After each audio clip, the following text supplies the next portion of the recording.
Bonjour à tous, je suis heureux de vous retrouver encore ce matin. On va visionner ensemble ce message. Ce sera dimanche 24 mai.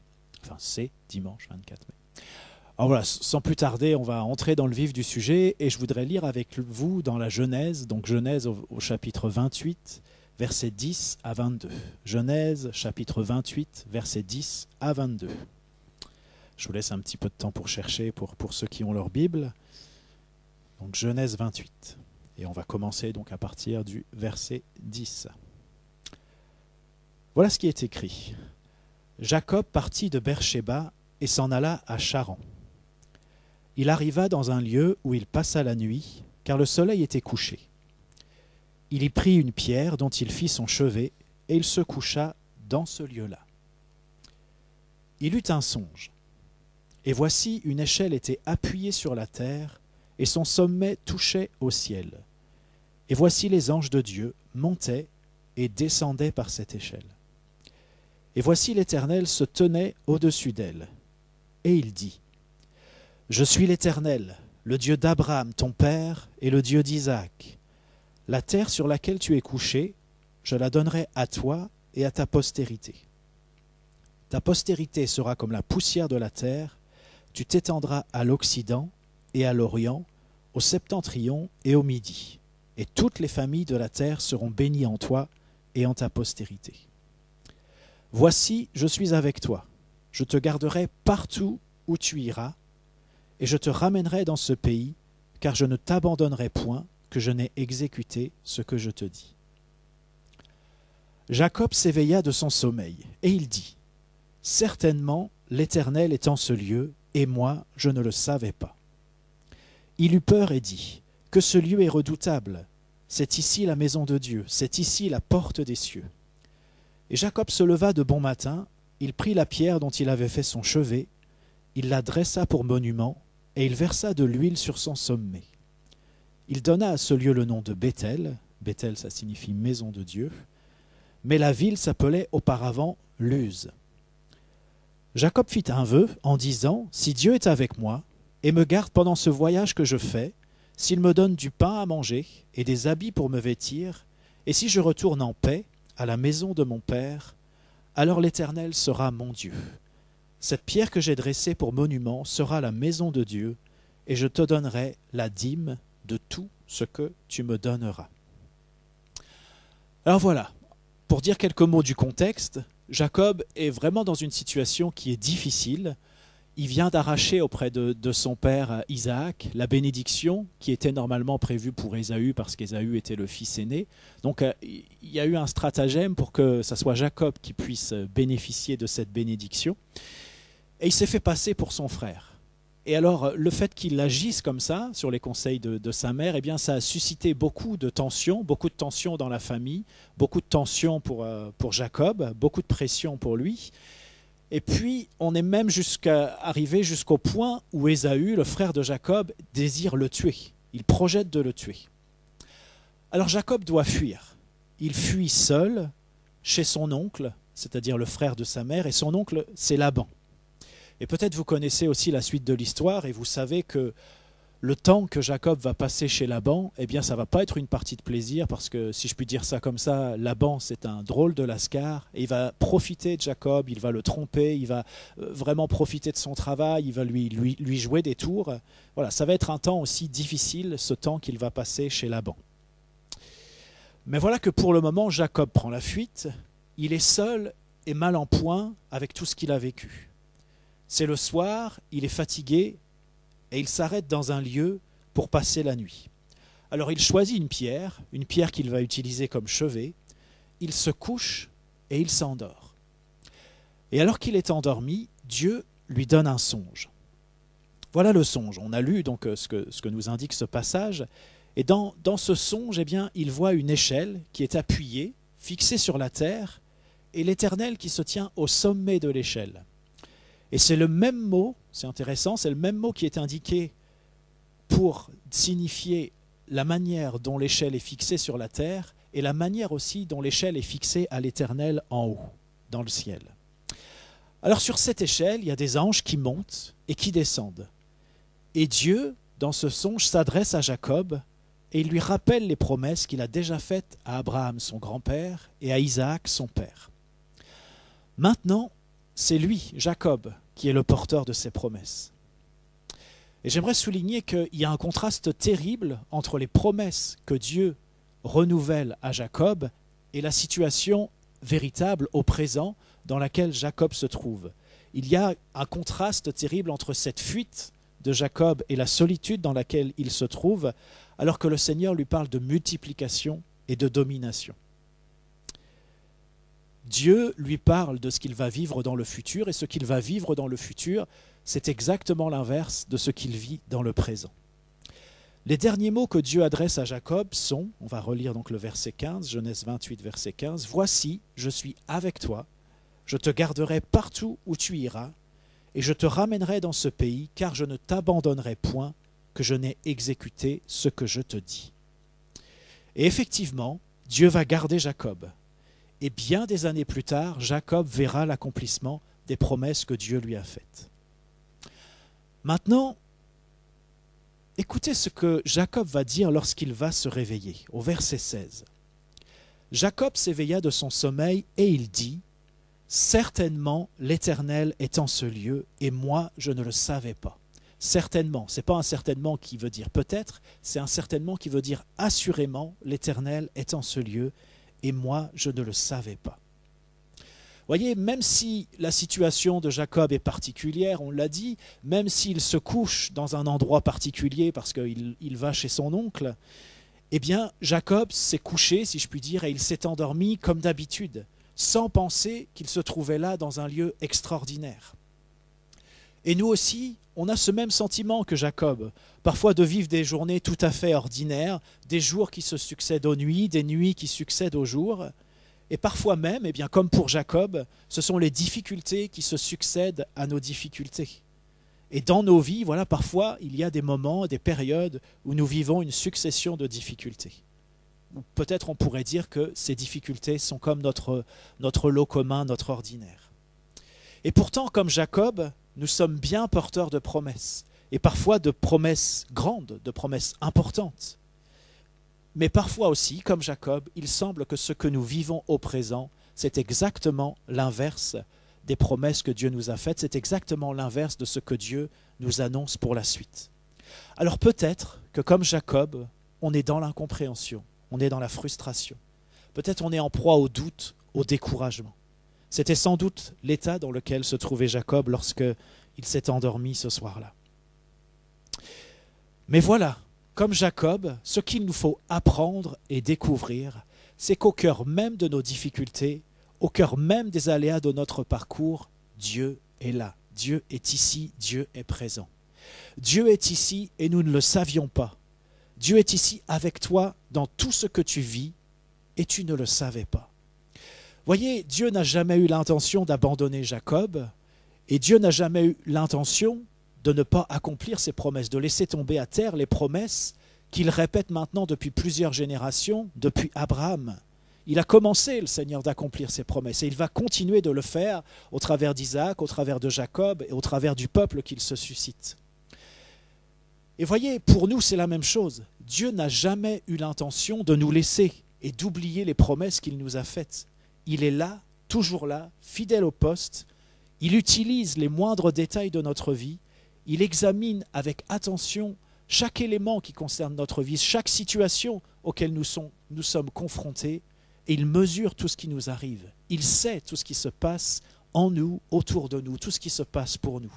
Et la Bible, elle nous enseigne même, Matthieu 10, verset 30, il nous est dit « Et même les cheveux de votre tête sont tous comptés ». Ça va jusque dans ces moindres détails-là, le regard que Dieu porte sur chacun d'entre nous. Dieu sait véritablement tout ce qui nous concerne dans les moindres détails. Et voyez, notre difficulté, bien souvent, ce n'est pas que Dieu est absent, parce qu'il est tout à fait présent dans nos vies. C'est que Dieu est ici, au cœur même de tout ce que nous vivons, mais que nous ne le savons pas. Bien souvent, nous passons à côté de cette réalité que Dieu est au cœur même de tout ce que nous vivons, il est présent, il est ici. Et nous sommes comme si nous ne le savions pas. Nous ne réalisons pas combien Dieu est présent dans tout ce qui nous arrive, dans tout ce qui nous concerne. Et la réalité, et c'est quelque chose de tellement important qu'il nous faut découvrir, redécouvrir peut-être, c'est que tout ce que nous vivons est une occasion pour nous de rencontrer Dieu. Chaque situation est comme une porte ouverte vers le ciel. Vous voyez, il y a cette échelle avec ces anges qui montent et qui descendent, qui pointent vers le ciel, et l'Éternel lui-même est en haut de cette échelle. Et chaque situation, eh bien, c'est comme une échelle, c'est comme une porte ouverte vers le ciel, une échelle pour venir dans la présence de Dieu. Et Dieu est là, prêt à nous accueillir, prêt à nous parler, à nous réconforter, à nous rencontrer, à nous conduire. Mais bien souvent, nous ne le savons pas et nous ne le rencontrons pas. C'est comme si on passait outre, on poursuit notre route sans savoir que Dieu est là, sans le rencontrer, sans être au bénéfice des bienfaits de sa présence et des bienfaits qui se trouvent dans sa présence. Le psaume 16 au verset 11 nous dit « Tu me feras connaître le sentier de la vie. Il y a d'abondantes joies devant ta face, des délices éternelles à ta droite. » Et si souvent, nous passons à côté de ces joies abondantes et de ces délices éternelles. Et pourtant, Dieu est très clair avec nous dans sa parole pour nous dire qu'il est tous les jours avec nous, qu'il est toujours avec nous à chaque instant. Dans Matthieu 28 au verset 20, par exemple, c'est Jésus qui dit « Et voici, je suis avec vous tous les jours jusqu'à la fin du monde. » Et c'est ces mêmes paroles que Dieu a données à Jacob, Genèse 28, verset 15, qu'on a déjà lu, mais c'est tellement fort ce que Dieu dit à Jacob et ça va tellement compter. « Voici, je suis avec toi, je te garderai partout où tu iras, et je te ramènerai dans ce pays, car je ne t'abandonnerai point, que je n'ai exécuté ce que je te dis. » Et vous voyez, il y a des périodes dans nos vies où nous vivons comme si Dieu n'était pas là, comme si nous ne savions pas que Dieu est là avec nous au cœur même de ce que nous vivons. Mais dans sa grâce, il y a aussi des moments où Dieu vient nous rencontrer d'une manière particulière, d'une manière spécifique, parce qu'il veut nous rappeler, il veut nous montrer, il veut que nous sachions qu'il est là, qu'il a toujours été là et qu'il sera toujours là. Et en venant nous rencontrer, alors que nous sommes peut-être ailleurs, nous oublions de venir dans sa présence, nous oublions de considérer qu'il est là au cœur même de ce que nous vivons, au cœur même des difficultés, même les plus importantes qui soient. Et parce que nous oublions cela, parce que Dieu sait que nous sommes oublieux, eh bien il y a des moments dans nos vies où il nous parle d'une manière particulière. Il vient nous rencontrer d'une manière spécifique. Et c'est un peu comme s'il murmurait à notre oreille, « Je suis là, j'ai toujours été là et je serai toujours là, avec toi, pour toi. » Hébreux 4, verset 16 nous dit « Approchons-nous donc avec assurance du trône de la grâce, afin d'obtenir miséricorde et de trouver grâce pour être secouru dans nos besoins. » Dieu connaît nos besoins. Il sait qu'on a besoin d'obtenir miséricorde. Il sait que nous avons besoin de nous approcher encore et encore du trône de la grâce. Et il est là. Il est là. C'est pour ça que Jésus a donné sa vie. C'est pour ça que Jésus a ouvert un chemin vers le Père. C'est pour ça que Jésus a fait tout ce qu'il a fait pour que nous soyons réconciliés avec le Père. C'est pour que, à chaque instant, à chaque moment, dans chaque situation, nous puissions rencontrer notre Père, notre Papa du ciel. Est-ce que vous avez remarqué, sur cette échelle, il y a des anges qui montent et qui descendent. Des anges qui montent et qui descendent. Parce que Dieu envoie aussi ses anges pour nous assister, pour nous protéger, pour nous secourir. On bénéficie du ministère des anges. C'est vrai que la plupart du temps, on ne les voit pas. C'est vrai même que parfois on ne réalise même pas qu'ils sont là et on ne réalise pas qu'ils sont en train d'agir en notre faveur, en faveur de l'Église et en faveur de chacun d'entre nous. Mais pourtant, nous sommes bien au bénéfice du ministère des anges. C'est ce que nous indique aussi la parole, psaume 91, versets 11 et 12. « Car il ordonnera à ses anges de te garder dans toutes tes voies, et ils te porteront sur les mains, de peur que ton pied ne heurte contre une pierre. » Oui, le regard de Dieu est sur nous d'une manière tellement précise, et la Bible nous enseigne même que le regard de Dieu parcourt la terre parce qu'il a ce désir de soutenir tous ceux qui lui appartiennent, tous ceux qui lui sont fidèles. Et ce n'est pas simplement un désir que Dieu a, mais Dieu est suffisamment puissant parce qu'il est tout puissant pour agir dans n'importe quelle de nos circonstances. Alors son regard parcourt la terre, et il te voit. Il sait dans quelle situation tu es, il sait ce dont tu as besoin, et il est prêt à te rencontrer. Il est là. Et il y a une porte ouverte encore ce matin pour que tu puisses le rencontrer. Et voyez, cette rencontre, ce moment particulier que Jacob a vécu, ce songe, eh bien, ça a été une aide précieuse pour Jacob.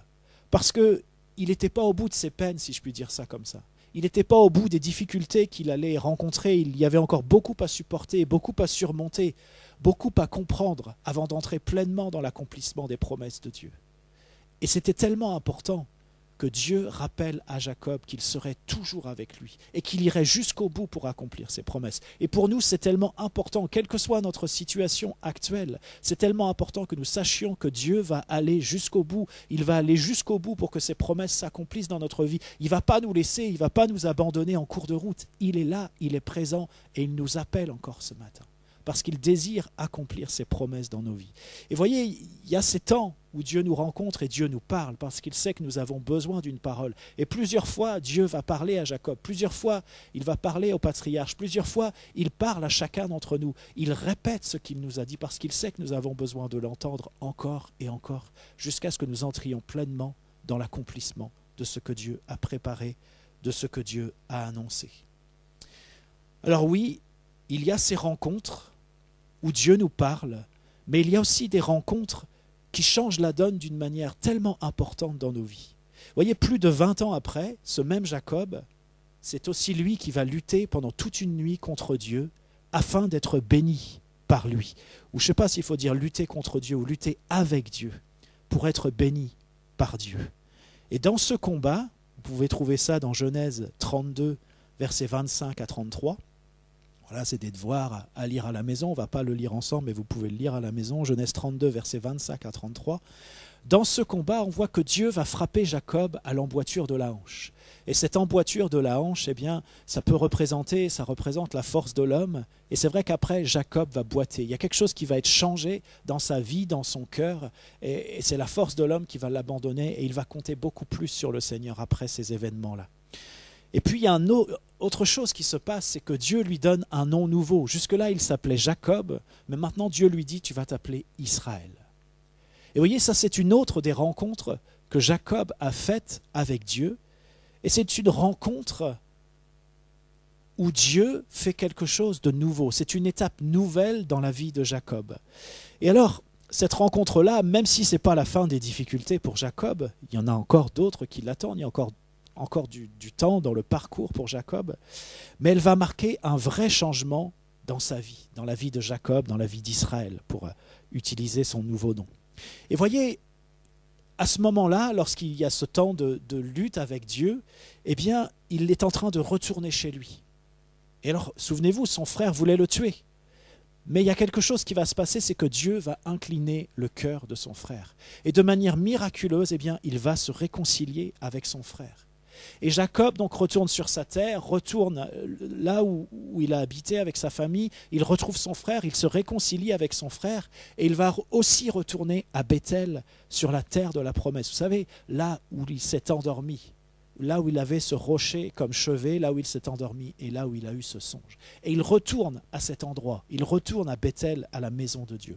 On va là simplement le lire dans Genèse 35, on va lire les versets 1 à 3. Genèse 35, versets 1 à 3. Dieu dit à Jacob, « Lève-toi, monte à Béthel et demeure-y. Là tu dresseras un autel au Dieu qui t'apparut lorsque tu fuyais Ésaü, ton frère. » Jacob dit à sa maison et à tous ceux qui étaient avec lui, « ôtez les dieux étrangers qui sont au milieu de vous, purifiez-vous et changez de vêtements. Nous nous lèverons et nous monterons à Béthel. Là je dresserai un autel au Dieu qui m'a exaucé dans le jour de ma détresse et qui a été avec moi pendant le voyage que j'ai fait. Vous voyez ce retour de Jacob sur cette terre natale, eh bien, ça montre combien Dieu a été fidèle, combien Dieu a veillé sur Jacob, combien Dieu a veillé sur l'accomplissement de ses promesses. Et Jacob retourne aussi à cet endroit, maison de Dieu. Et on voit, quand on étudie la Bible, qu'il s'est passé beaucoup de choses à Béthel, beaucoup de choses à cet endroit. Mais j'aimerais vous dire encore ce matin que la fidélité que Dieu a eue pour Jacob, c'est cette même fidélité que Dieu a pour nous. Dieu n'a pas des degrés dans la fidélité qu'il manifeste. Il n'a pas une très grande fidélité pour certains, une grande fidélité pour d'autres, et puis une moindre fidélité. Non, Dieu est fidèle. C'est la même chose pour son amour. Dieu nous aime. Il nous aime d'une manière totale, d'une manière intégrale. D'ailleurs, il n'y a pas de mots pour qualifier son amour. Il n'y a pas un amour au rabais pour d'autres personnes. Dieu aime les êtres humains, Dieu aime ses créatures et Dieu désire les rencontrer. Et voyez, Dieu, c'est pour ça qu'il est toujours avec nous. Et chaque chose que nous vivons, je le répète, est une occasion de le rencontrer. Chaque chose que nous vivons est une occasion de le rencontrer. Et puis il y a aussi ces rencontres avec notre Dieu qui marquent un véritable changement dans notre vie, une étape supplémentaire, l'accomplissement d'une promesse, une saison nouvelle. Et c'est ce que Jacob a vécu donc lorsqu'il a eu ce temps de lutte contre Dieu, et ce que vous allez regarder à la maison, donc Genèse 32. Et voyez, je crois qu'aujourd'hui, nous vivons l'un de ces temps particuliers, ces temps de changement, une nouvelle saison.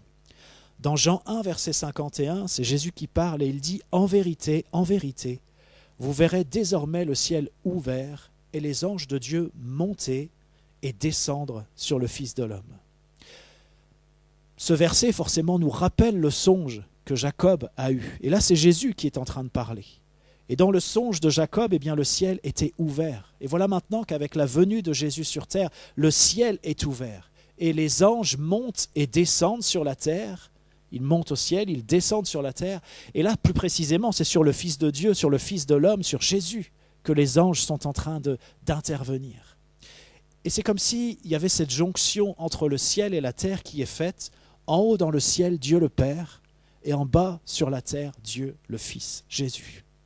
Et voyez, un des mots importants dans ce verset, c'est le mot « désormais ». En vérité, vous verrez désormais le ciel ouvert. Ce mot nous indique un changement. Et la vie de Jésus va être la démonstration de la manifestation du royaume de Dieu. Le ciel est ouvert et Dieu est à l'œuvre pour nous sauver. C'est pour ça que Dieu a envoyé son Fils, parce qu'il nous aime et parce qu'il désirait que nous soyons réconciliés avec lui, que nous ne soyons plus perdus, mais qu'il y ait cette possibilité du salut qui nous soit offerte.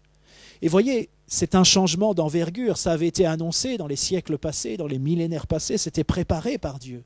Mais c'est un changement d'envergure qui se passe parce que Jésus maintenant est sur la terre et que les anges de Dieu montent et descendent sur lui. C'est une nouvelle étape majeure dans le déroulement des plans divins. C'est l'accomplissement des promesses. C'est une saison nouvelle. Cantique des Cantiques, chapitre 2, versets 11 et 12 nous dit « Car voici l'hiver est passé, la pluie a cessé, elle s'en est allée. Les fleurs paraissent sur la terre, le temps de chanter est arrivé, et la voix de la tourterelle se fait entendre dans nos campagnes. » Je crois que nous vivons l'un de ces changements de saison, je vous l'ai dit. L'hiver est passé et le printemps est arrivé. Et voyez, on ne peut pas vivre au printemps comme on vivait en hiver. Parce que le printemps arrive, eh bien ce qui se passe, c'est que notre bien-aimé veut nous rencontrer d'une manière particulière. Une manière qui marque le changement, l'accomplissement, la nouveauté.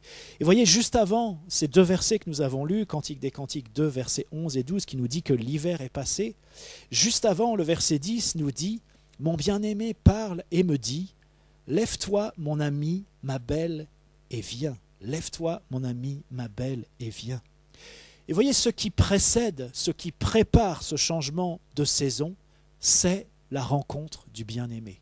La rencontre du bien-aimé d'une manière particulière, parce que c'est lui, l'auteur des saisons, c'est lui qui nous prépare pour les temps nouveaux. Et voyez, ce matin, le bien-aimé nous appelle. Et si nous entendons sa voix, si nous nous levons et si nous venons dans sa présence, il est là. Il a toujours été là. Il sera toujours là. Et aujourd'hui, dans les temps qui sont là, dans les jours qui sont là, dans les semaines qui sont là, eh bien, il veut nous visiter d'une manière particulière. Il veut te visiter d'une manière particulière parce que le bien-aimé veut préparer avec toi la nouvelle saison qui est là, juste devant.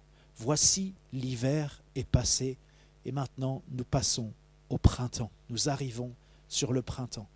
Et ce changement de saison marque ce désir, ce souhait, je ne sais pas quel mot utiliser, cet amour, ce désir tellement fort pour le bien-aimé de nous rencontrer, de passer du temps avec nous et de préparer avec nous la nouvelle saison. Et voyez, nous allons vivre ces temps nouveaux. Mais pour que nous puissions contribuer à ces temps nouveaux, pour qu'on puisse être participants, eh bien, il faut d'abord que nous rencontrions le bien-aimé. Sans cette rencontre avec le bien-aimé, on va être spectateur des temps nouveaux. Mais Dieu ne désire pas qu'on soit spectateur. Il désire qu'on soit participant, qu'on soit acteur de ces temps nouveaux avec lui. Et pour être acteur dans ces temps nouveaux que Dieu a préparés d'avance, voilà, Dieu a tout préparé d'avance. Il y a des œuvres bonnes qui sont là, préparées d'avance pour qu'on les pratique. C'est ce que la Bible nous enseigne. Mais pour que nous puissions reconnaître ces œuvres bonnes, pour que nous puissions les pratiquer tout ce que le bien-aimé a préparé d'avance, il faut d'abord que nous passions du temps avec lui. Il faut d'abord qu'il nous enseigne ce que c'est que cette nouvelle saison. Et voyez, la difficulté pour nous, c'est que lorsqu'une nouvelle saison arrive, nous avons tendance à continuer de fonctionner comme nous le faisions dans l'ancienne saison. Si nous ne sommes pas préparés par le bien-aimé pour la nouvelle saison, eh bien ce que nous allons faire, eh bien ça va tellement être relié à notre passé, à ce que nous avons vécu précédemment, à la saison que nous avons vécue précédemment, que ça va être inadapté à la situation, inadapté au temps que Dieu a préparé de toute éternité et qui font la différence aujourd'hui. Dans Ésaïe 43, versets 18 et 19, et c'est un passage que nous citons souvent, Ésaïe 43, versets 18 et 19, il est dit « Ne pensez plus aux événements passés et ne considérez plus ce qui est ancien. Voici, je vais faire une chose nouvelle, sur le point d'arriver. Ne la connaîtrez-vous pas? Je mettrai un chemin dans le désert et des fleuves dans la solitude. » Vous voyez, lorsqu'une nouvelle saison advient, tout l'enjeu pour nous, c'est de connaître cette nouvelle saison. Lorsque des temps nouveaux viennent, tout l'enjeu pour nous, c'est que nous puissions les connaître, les reconnaître. Et ce n'est que dans la présence du bien-aimé que nous pouvons apprendre à connaître et à reconnaître ces temps. Parce que vous savez, on ne passe pas facilement du désert à un chemin qui est tout tracé. Vous voyez, parfois dans nos vies, il y a des moments où ça semble un peu difficile de percevoir ce que Dieu désire dans les détails. Mais il y a d'autres moments où Dieu nous parle et nous conduit d'une manière tellement précise que c'est évident. Mais passer de l'un à l'autre n'est pas forcément aisé. Et il nous est dit aussi que dans ce passage qu'on a lu dans Ésaïe, c'est un passage de la solitude à la multitude. Un passage de la solitude à la multitude. Souvenez-vous de Jacob qui, dans son périple, eh bien, se trouve seul. Mais pourtant, il y a pour lui des promesses de multiplication. Eh bien, parfois, nous pouvons aussi avoir dans nos vies ce sentiment que nous sommes seuls, qu'il y a une forme de solitude qui est là. Et pourtant, Dieu nous dit, mais voilà, tu vas passer de la solitude à la multitude. Mais c'est un passage qui ne se fait pas comme ça. C'est un passage que Dieu doit préparer. C'est un passage qui nécessite des opérations, si je puis dire ça comme ça, dans notre cœur, pour que nous puissions entrer dans cette nouvelle réalité, dans cette nouvelle saison. Nous avons besoin de l'accompagnement, peut-être en utilisant un mot moderne, nous avons besoin du coaching d'amour du bien-aimé pour vraiment vivre pleinement cette nouvelle saison qui est là devant nous, pour passer du désert à un chemin tout tracé, pour passer de la solitude à la multitude. Jean 4, verset 35 nous dit, et c'est Jésus qui parle à nouveau, « Ne dites-vous pas qu'il y a encore 4 mois jusqu'à la moisson ? Voici, je vous le dis, levez les yeux et regardez les champs qui déjà blanchissent pour la moisson. » Voyez, il y a ce que nous disons et il y a ce que Dieu dit. Et sans cet accompagnement du bien-aimé, nous allons nous raccrocher à ce que nous connaissons déjà, à notre expérience, à notre vécu, à nos traditions, à tout ce qui concerne la saison passée. Et nous allons devenir des inadaptés pour cette nouvelle saison. Et si nous sommes inadaptés pour cette nouvelle saison, alors nous allons devenir aussi des religieux. Et certainement, nous finirons par lutter contre ce que Dieu est en train de faire dans ces temps qui sont là devant nous, dans cette nouvelle saison. Un peu comme ce que Jésus a dit à Jérusalem, Luc 19, verset 44, il a dit « Parce que tu n'as pas connu le temps où tu as été visité. » Vous voyez, c'est un constat terrible pour la ville de Jérusalem. Et c'est parfois le constat terrible que Dieu peut faire, peut-être que Dieu pourra faire dans nos vies. Tu n'as pas connu le temps où tu as été visité. Et j'aimerais vous dire, voilà, nous sommes dans cette période où Dieu nous visite. Dieu veut agir, Dieu veut visiter la France, visiter le monde. Il veut agir d'une manière particulière. Mais d'abord, Dieu visite son peuple. Il visite son peuple. Il veut nous visiter chacun d'entre nous. Il veut nous visiter aussi ensemble. Mais il veut nous rencontrer chacun aussi personnellement.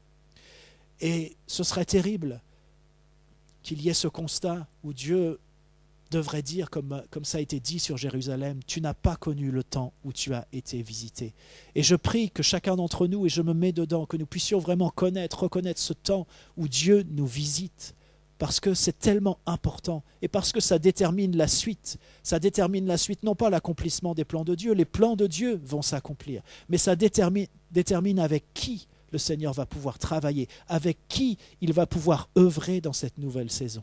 Et pour œuvrer dans cette nouvelle saison, il faut qu'il y ait ces temps de rencontre avec le bien-aimé, ces temps où Dieu veut nous visiter d'une manière particulière. Et je prie pour que personne d'entre nous, moi, vous, que personne ne passe à côté de ces temps de visitation du bien-aimé, parce que c'est tellement important, c'est stratégique pour nos vies.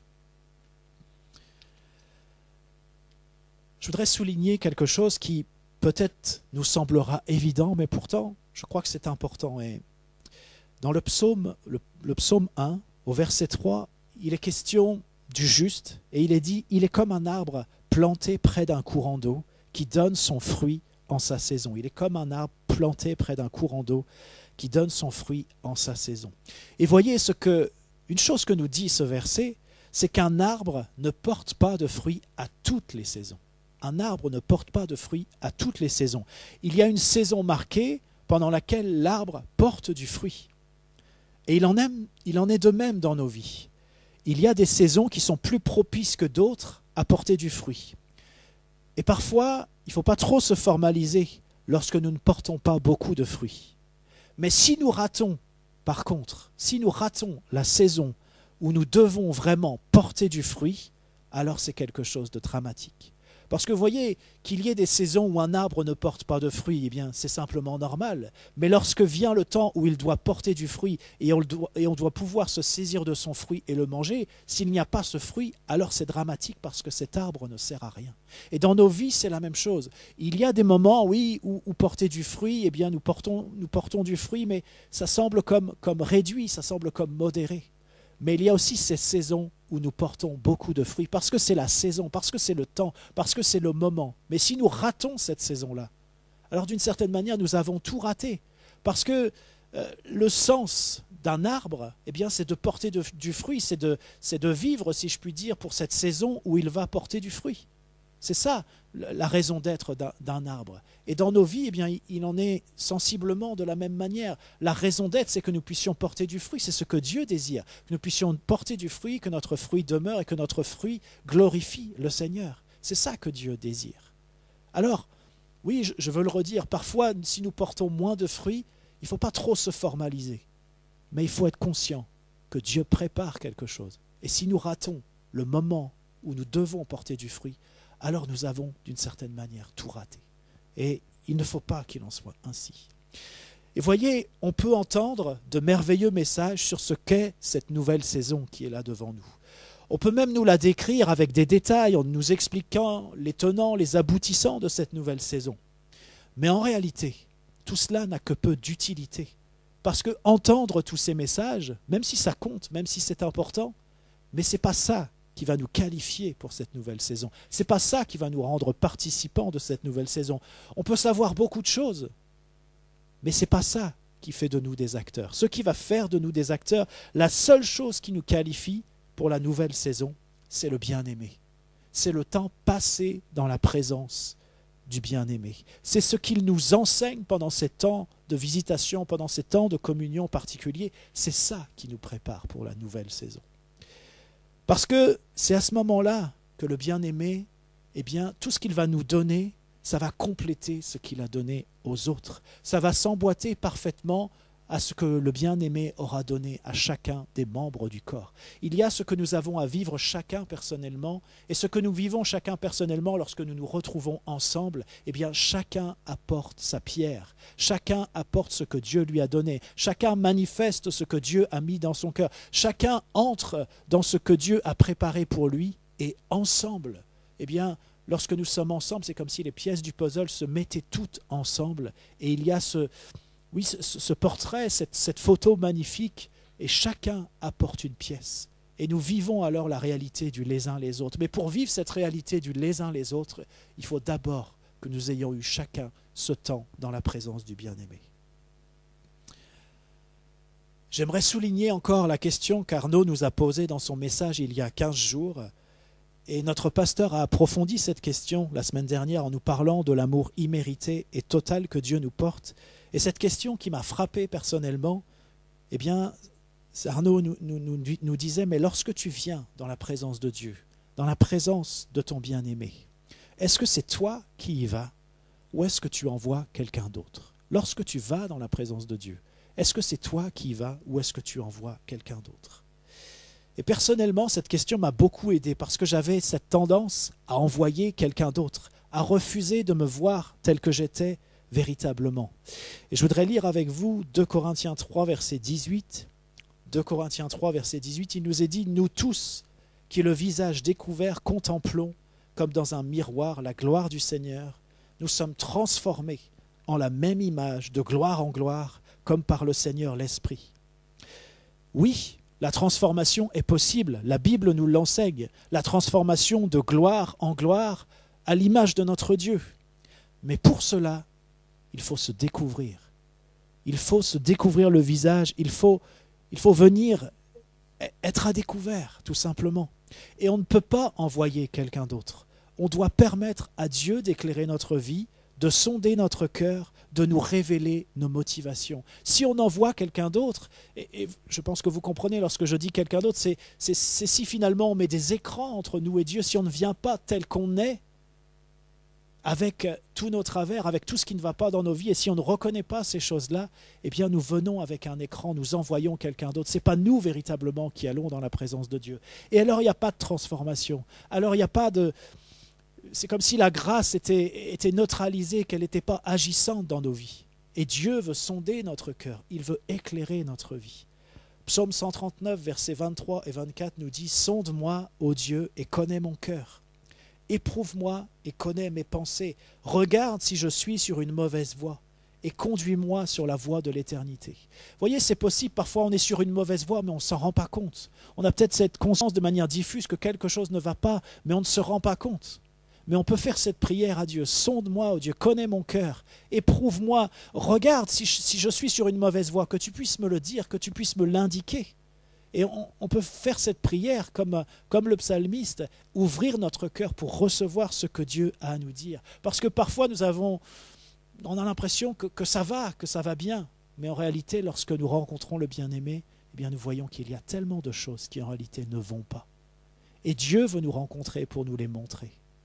Et il ne veut pas nous rencontrer pour nous condamner, mais au contraire, il veut nous rencontrer, comme on l'a lu, pour que nous puissions être transformés de gloire en gloire, pour que nous puissions lui ressembler davantage. Mais pour ça, il faut venir à découvert. Jérémie 29, versets 13 et 14 nous dit « Vous me chercherez et vous me trouverez, car vous me chercherez de tout votre cœur. Je me laisserai trouver par vous. » Et voyez, avant toute autre considération, la relation que nous avons avec notre Dieu, c'est une relation d'amour. Et c'est parce que notre cœur est impliqué, c'est parce que nous le cherchons de tout notre cœur que nous le trouvons. Et Dieu, il est là aujourd'hui même au cœur de tout ce que tu vis, au cœur de tout ce que nous vivons chacun, et il désire nous rencontrer. Ton cœur voudra-t-il entendre son appel? Ton cœur saura-t-il croire en son amour? Ton cœur s'inclinera-t-il pour l'aimer en retour? Dieu veut se laisser trouver par nous. Il nous aime, c'est ce que nous dit ce passage. C'est le désir de Dieu que nous le rencontrions. C'est le désir de Dieu que nous le cherchions, mais pas que nous le cherchions pour ne pas le trouver. C'est le désir de Dieu que nous le cherchions pour le trouver.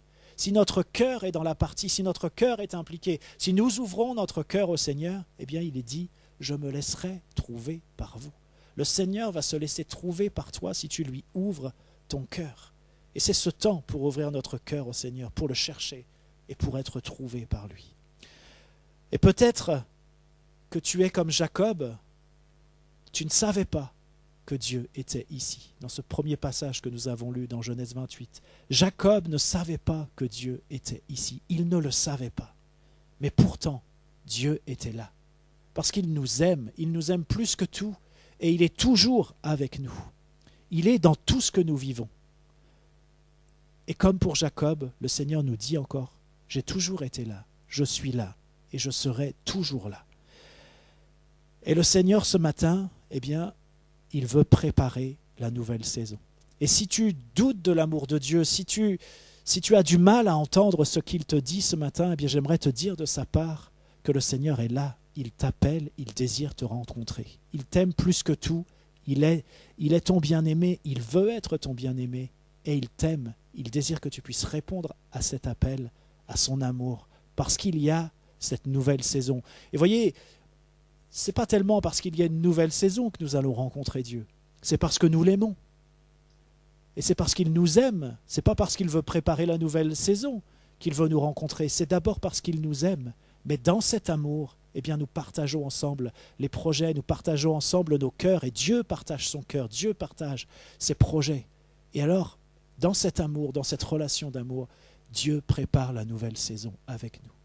Mais avant tout, la première motivation, c'est l'amour. C'est l'amour qui doit nous porter, c'est l'amour qui porte Dieu pour désirer à ce point-là nous rencontrer et pour être comme ça toujours avec nous. Et c'est l'amour aussi qui doit nous porter pour le rencontrer.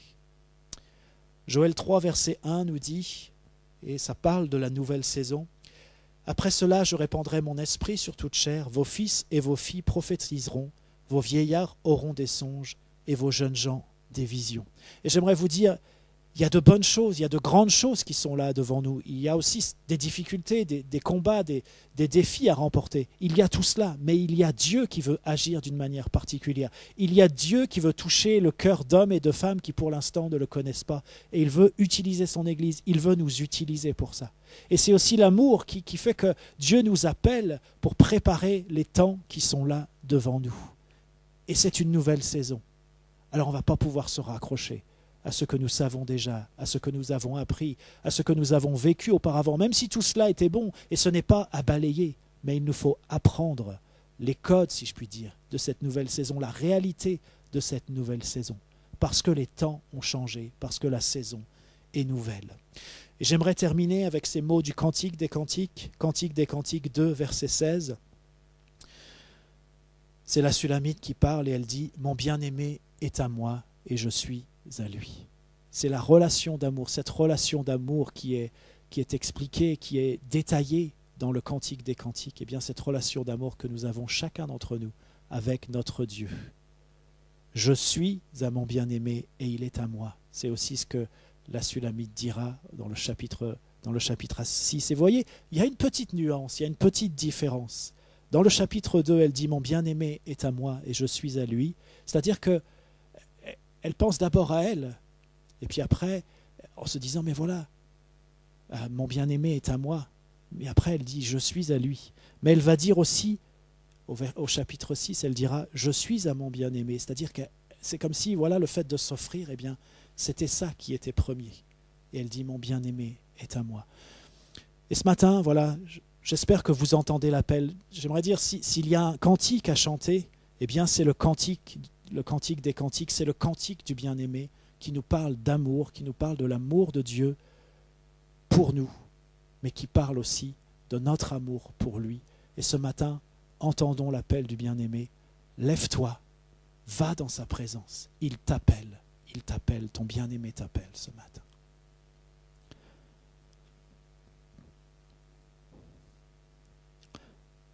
Seigneur, nous te remercions parce que tu es celui qui ne se lasse pas d'appeler et d'appeler encore. Et nous te remercions parce qu'en toute chose, c'est l'amour qui te porte, c'est l'amour qui te motive. Et nous te remercions aussi parce que même si nous l'oublions parfois, même si nous ne le réalisons pas, tu es toujours avec nous. Tu as toujours été avec nous, tu es toujours avec nous et tu seras toujours avec nous. Seigneur, je prie ce matin pour chacun d'entre nous, pour que nous puissions entendre cet appel, que nous puissions répondre à cet appel. Et nous voulons simplement être reconnaissants parce que nous ne méritons rien.